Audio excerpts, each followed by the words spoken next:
Ήρωας της Μικρασιατικής εκστρατείας και η μνήμη του γαντζώνεται σε εκείνες τις ένδοξες μέρες του σήμερα. Το φαίνει πόλτα φτιάχνοντας κάπου και κανένα. Και έχεις κι άλλο νέα κάτω. Τι! Γαργαλιές. Τέντωσε την κυλίτσα σου και θα δεις. Μόνο που θα πλώσω το χέρι μου θα αρχίσουν τα χάχανα. Κοίτα!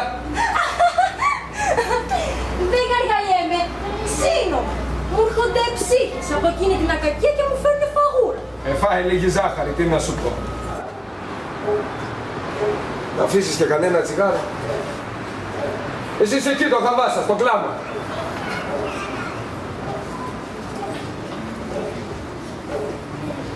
Μωρέ, δίπκο ταβάκι είσαι κι εσύ. Τι κάνεις έτσι τώρα? Πού πιαμε μια γουλιά κρασί παραπάνω?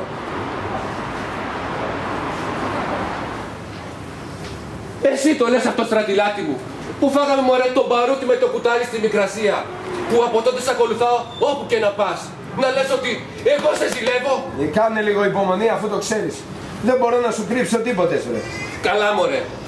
Είναι τόσο μεγάλο μυστικό. Με έφερες στο αμύντια. Δεν έχεις να πας πουθενά. Ρε Δέσποινα, δεν βγαίνουν οι παπάδες σπίτι του, σου λέω. Δεν έχεις να πας πουθενά, σου λέω. Ρε Δέσποινα, να παραλάβω την κληρονομιά μου. Μου ορκίστηκες ρε να μην ξαναπατήσεις. Κέρατα, πουτανά, φωτιές στο ξερό του φτάρτης της εκστρατείας στη Λάρισα. Εγώ τώρα το έμαθα. Βοήθεια, στρατιλάτη, πού είσαι μωρέ? Πες μωρέ. Επειδή συναφήνεις μωρέ να ξεθυμάνει απάνω μου. Τρελός είσαι κι εσύ. Κάθε που την πιάνουν τα διαγώνια της τρώγω για σένα. Δεν είσαι φίλος ρε, δεν είσαι. Πες μου ρε. Τι να σου πω? Πες μου. Τι να σου πω μωρέ? Πες μου ρε. Πες της ρε Νάτσινα και εσύ τι διάολο, το δικηγόρο κάνει καημένη. Τι να της πω μωρέ, τι να της πω? Να με ρωτήσει να της πω, έτσι θα της τα πω στα σκέτα. Παρατήσαμε σπίτι, οικογένεια εκεί, τους φίλους, σαν την οικογένεια τους είχαμε τους φίλους εμείς εκεί. Αποφύγαμε και την αυτομηχανή μας. Για να είμαστε. Κατάλαβες τώρα γιατί κλαίμε? Όχι. Διότι πού είναι το σπίτι σας? Εδώ είναι. Να το.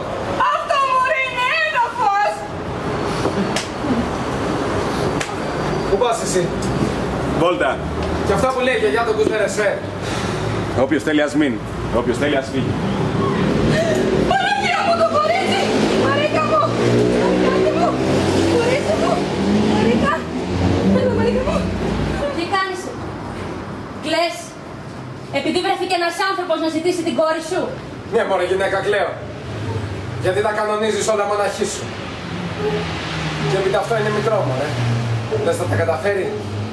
Να ξέρεις κακομοίρη μου, τι σπίτι έχει αυτός ο φραγκοράφτης στη Σαλονίκη, τη δωμάτια και τη φαγόσιμα. Εγώ αυτόν θα το παντρευτώ. Για να γίνεις μια μεγάλη κυρία, βρε. Να φορέσεις και κανένα ρολόι. Έλα εδώ. Έλα.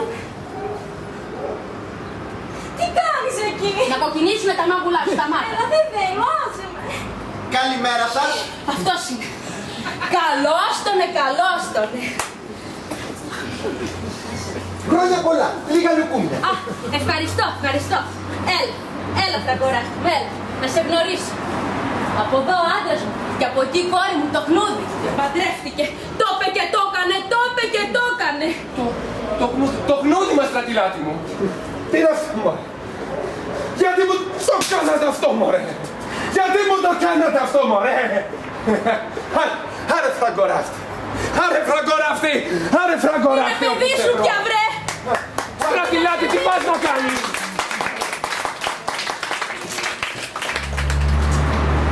Το κομπολόι το θες ρε γέρο. Είναι το μηχάνημα της υπομονής. Κάθε χάντρο που πέφτει, λέει, θα στρώσουνε τα πράγματα.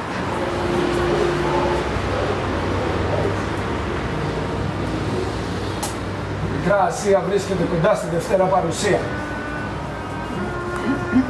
Οι νεκροί του τρίτου ευζώνων θα έχουν πάντα τα πόστα τους στον παράδεισο. Θα βρεις πολλά παιδιά δικά μας εκεί. Με καρανάσιο από το Δομοκό.